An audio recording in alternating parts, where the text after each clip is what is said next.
See if we can get this old girl to run. I don't know.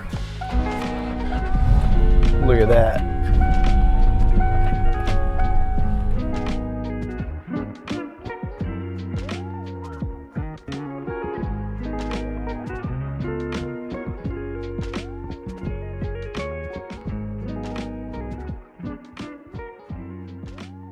The old thing started up pretty good. So now we need to fine tune this car because it doesn't run the best. So what are we gonna do today? Probably change some injectors out and a couple of other different things. So we're out here today working on the 95, trying to figure out why this thing doesn't run very good. When you start the car up, it's kind of hard to start. And then once it starts, it has like a misfire.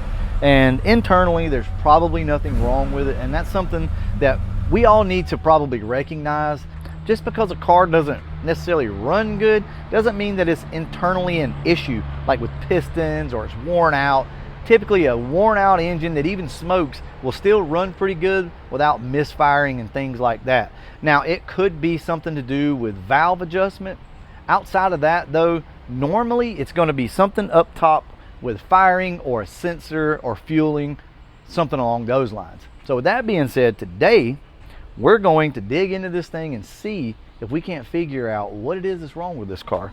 Do you guys have what it takes to build your own project car? Well, that will be our next giveaway on Patreon. If you guys are interested, head over to Patreon/Brutal and sign up now because we'll be giving away this 95 Cobra with 40,000 original miles and a set of wheels and a spoiler and a mega squirt and some other parts as well.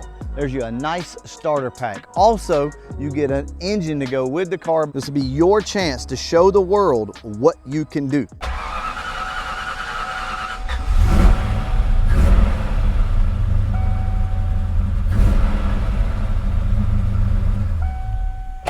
Something I noticed immediately was it sounded like the timing was too high, but I'm pretty sure it's not too high, and the reason why is because it's been starting okay. Right? But this time it didn't want to. Well, this is not the first time we've had that problem, and I'll tell you what I think it might be. A leaky injector and the thing is trying to hydro lock. Basically, it's just filling the cylinder full of fuel. I did replace the injectors, but I replaced them with 7 used injectors that I had. Well, my brother-in-law Keith sent me the 24-pound injectors out of his 95 Cobra, and I think we're gonna go ahead and just pop those things in. I think we got another issue going on with some sensors and whatnot, but at least right now we'll know that it's not an injector issue. And I also have another fuel rail over there that we may go ahead and just replace the whole thing with. I don't recommend you guys throwing money at problems like this, meaning, oh, I think it might be injectors, let me go buy some right now. For me, I have injectors, so you know, it doesn't really hurt for me to go ahead and try to do this.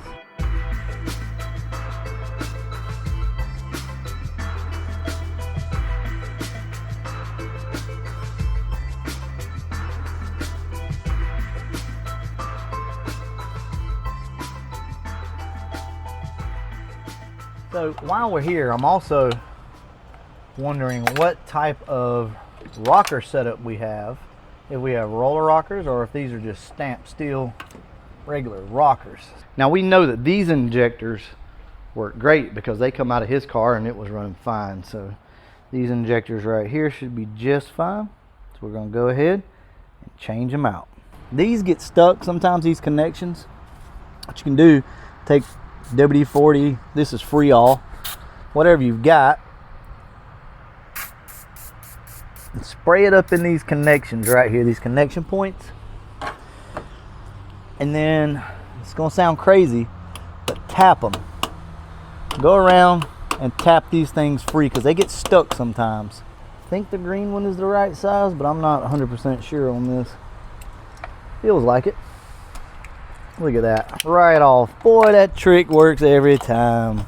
These are the better connectors to use right here rather than the little metal ones, but sometimes the metal ones work great as well. See, we got an O-ring still hanging out in there. We need to make sure we get that out. All right, out with the old, in with the new. So you can see here that these fuel rails were giving somebody else a hard time too, these connections, and they just cut everything. It happens, man. These things can be a nightmare to get off sometimes, and the SNs seem to be even worse. So there again, we're just going to use our little trick. Going to spray some of this in there, and we're going to give them a tap.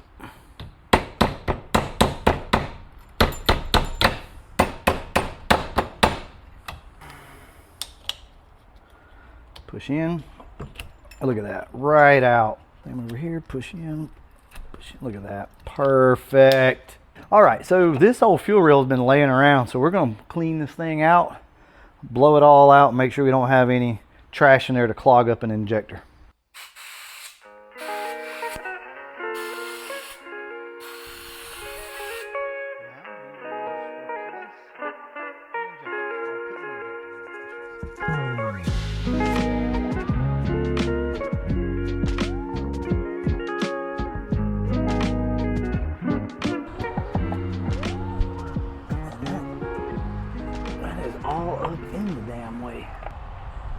They are crane energizers, I think.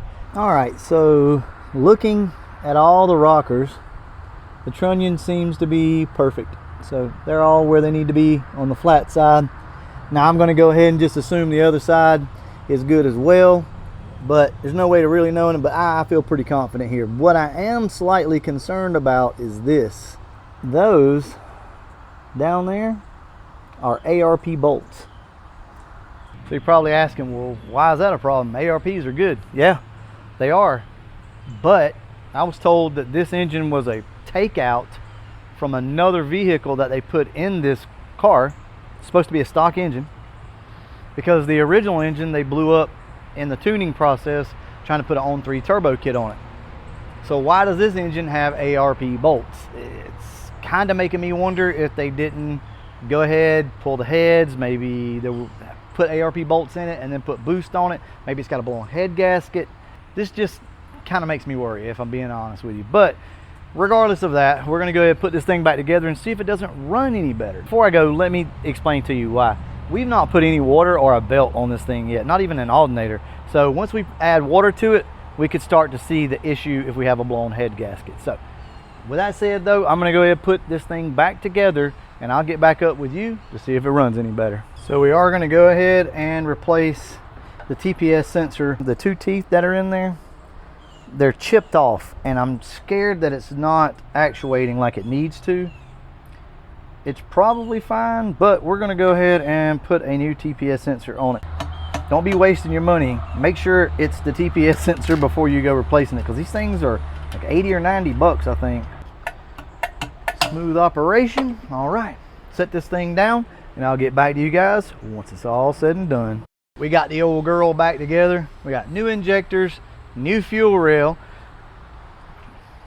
new TPS. That's it. I mean, we didn't do a whole lot. Hopefully between those things, the car's gonna run good. If not, we can rule that out. So it's not a complete loss, even if the car doesn't run good right now. We'll still have learned something. Let's go ahead, try to start this thing.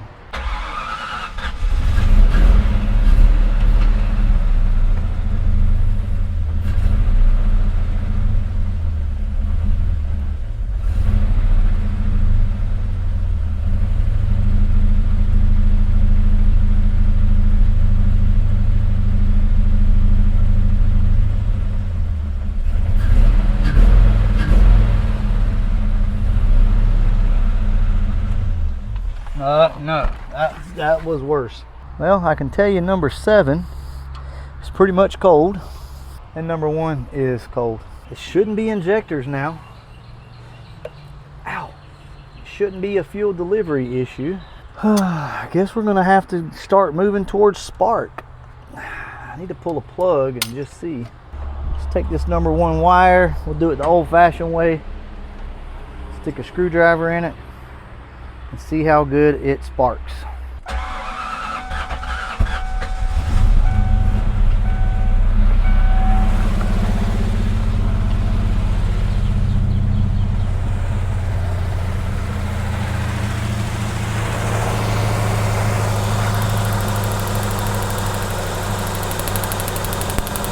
Okay, since we've got good spark, may have a bad plug.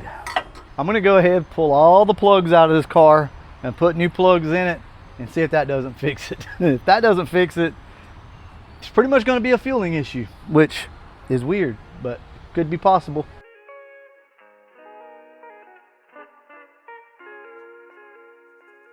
So the car that we have behind us now runs, and actually it runs pretty good. What did we change? From the last time you saw this car, it wasn't running very good at all. Like, it was making weird engine noises. Come to find out, something was up with the stock computer in the car. So just so happens it came with a Mega Squirt. We popped that thing in and almost immediately the car ran better. The idle air control settings were a little off, so I did fix those, but other than that, I mean, the thing runs pretty good. I think it needs a set of plugs in it. I can hear it every once in a while try to like fire, you know, it'll pop. But here's the thing, guys. I really want to go put a set of plugs in this thing, put my wheels on it, lower it. Like I've said before, I want to do that because it's so easy to do. And I know that transformation is going to make everybody want this car. But that's not what this is about. If I go and I do that, then it takes away from somebody else having the pleasure of doing it. Here's the problem we're running into though. Nobody wants a project car as a whole. There are some of you that really want one and some that don't. So I'm kind of torn on this. I know the giveaway would do a lot better if I just went out here and did a few things to it. But you know, all these years of owning a channel and preaching to you guys that you can do this, I finally want to see it happen. Now, I've seen pictures of you guys with your cars and you've painted them and you've posted them on Facebook and you've sent them to me. But I want to give you a car and then see what you can do with it, and you show the world what you can do with it. A car that was expected for me to complete on this channel. So that's the idea here. I know that seems a little backwards, but I just want to try something different, okay? Also, I want to very quickly address the fact that this car does not look like a 40,000 mile original car.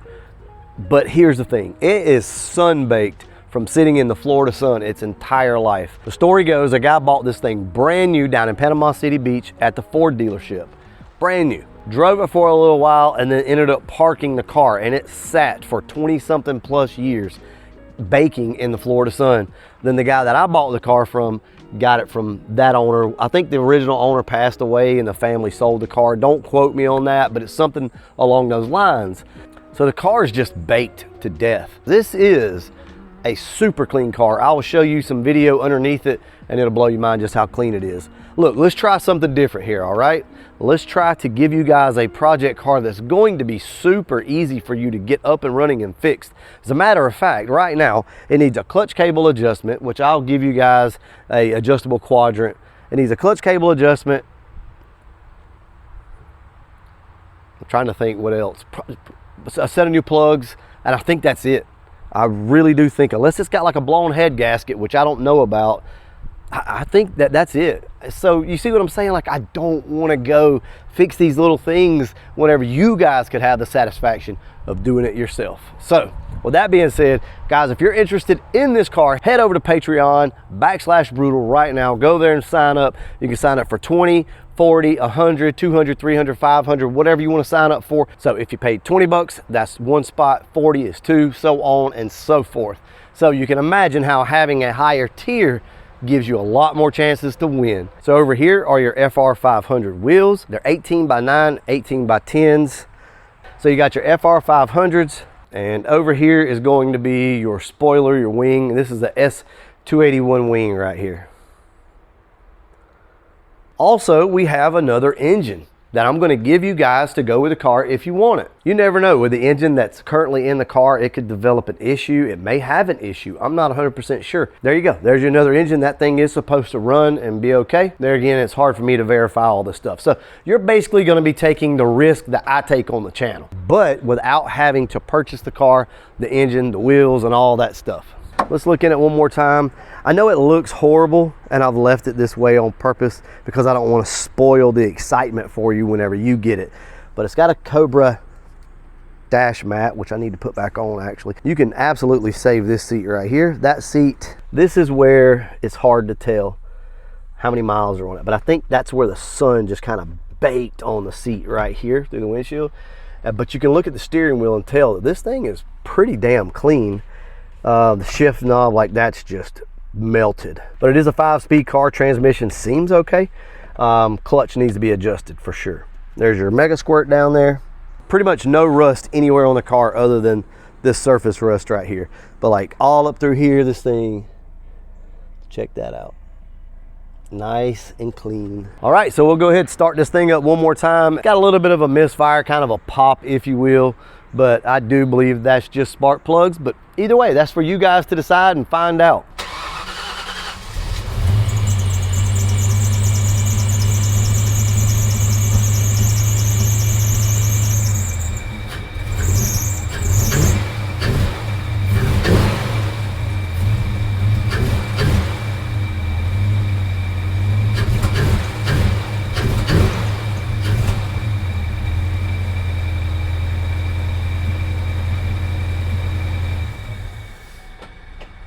So as you can hear, it actually is not that bad. I know the belt was squealing and whatnot, but it clears up pretty good. You can hear one of those plugs starting to kind of clear up on it.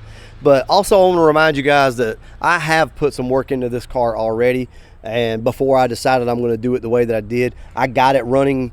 I was told that the engine was no good, but the engine seems to be fine. We put a gas tank in it, a sending unit, a fuel pump. I just stuck a battery in there temporarily now. That's not the right one. But it already had the cold air pipe, so I'm not going to take credit for that.